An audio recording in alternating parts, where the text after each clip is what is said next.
bem-vindos. Hoje a gente vai mergulhar num trecho bem específico de Sexo e Destino. É aquela obra psicografada pelo Chico Xavier, né? Atribuída ao espírito André Luiz. Exato. E o foco é o capítulo 4. É uma passagem que, assim, nos coloca como que espiando uma cena de família, sabe? Pelos olhos de espíritos que já partiram. Isso. E a nossa ideia aqui é tentar extrair as reflexões sobre relacionamentos, aquela coisa da posse, sabe? E a influência espiritual que aparece ali na narrativa. Sem dúvida. E tem muita coisa ali, né? A complexidade das emoções, tanto humanas quanto espirituais. Então vamos começar pela angústia do Neves. Ele é o espírito que está ali observando a antiga família dele. Isso. O Neves está, assim, claramente perturbado vendo a filha e o genro. O Nemésio, a narrativa fala num sentimento de posse mesmo. Como se ele se sentisse ofendido, sabe?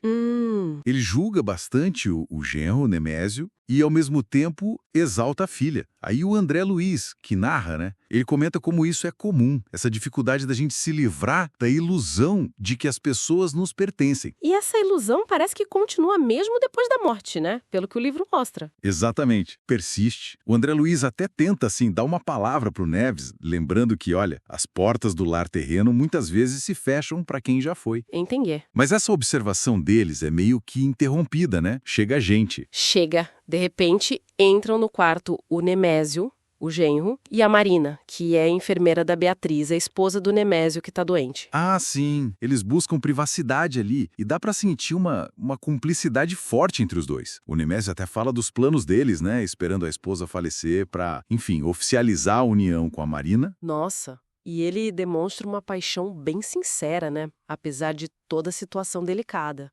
É uma sinceridade apaixonada. Mas tem aquela contradição que você mencionou antes, né? Qual delas? A da crença. Isso. Ele diz que não acredita em vida após a morte, tipo nada, mas, ao mesmo tempo, ele fica preocupado se a esposa vai partir magoada, ressentida. Pois é, o que será que isso diz sobre ele, hein? Essa tensão entre não crer e se preocupar com o sentimento de quem parte. Olha, eu acho que a narrativa sugere uma complexidade humana mesmo, sabe? Mesmo negando o espiritual, parece que ele intui, ou talvez tema, alguma consequência emocional que vá além do material. Faz sentido. E a paixão dele pela Marina contrasta com o que ela está sentindo de verdade, né? Muito. A Marina, ela tá dividida. Ela se sente atraída por ele pelas promessas de segurança e tal, mas o pensamento dela tá fixo em outro homem. Por isso que quando ela chora ali na cena, ela disfarça. Diz que são problemas de família, para esconder esse conflito interno dela. Entendi. E é nesse ponto que a narrativa traz algo bem interessante sobre o papel dos próprios espíritos que observam o Neves e o André Luiz. Sim, isso é crucial no texto. O André Luiz percebe que a própria curiosidade deles, o julgamento que eles estavam projetando ali sobre o casal, Sim. parecia que intensificava a atmosfera de sensualidade entre o Nemésio e a Marina. Ele usa a expressão correntes mentais estimulantes da turvação psíquica. Uau! Quer dizer que o pensamento deles estava, de fato, influenciando a cena? Para piorar. Exato, influenciando negativamente, mostrando que a atitude mental do observador espiritual tem um peso, tem um efeito real. Que responsabilidade, né? Mas essa atmosfera carregada, ela muda de repente. Muda completamente. Chega o Félix, que é descrito como um venerando amigo espiritual. A simples presença dele irradia uma calma, um amor que transforma tudo na hora. E o André Luiz sente isso na pele, né? Muito. Ele descreve uma emoção profunda e a tensão no ambiente assim some, dissipa. E como é que o Nemésio e a Marina reagem a essa mudança de vibração, digamos assim? O efeito é imediato. Neles também. Do nada, a imagem da Beatriz, a esposa doente, aparece na mente dos dois. Aquela paixão que estava ali forte, ela esfria. Que coisa! E a Marina sente uma urgência de voltar para o trabalho dela, sabe? Para os deveres de enfermeira. É como se a influência do Félix trouxesse clareza moral, um senso de prioridade diferente. E o André Luiz e o Neves, os observadores? Também mudam. O André Luiz conta que sentiu remorso por ter julgado o Nemésio antes. Passa a vê-lo com mais compaixão. E o Neves também se acalma, né? E aí vem a revelação. O Félix não traz só calma, ele traz informação.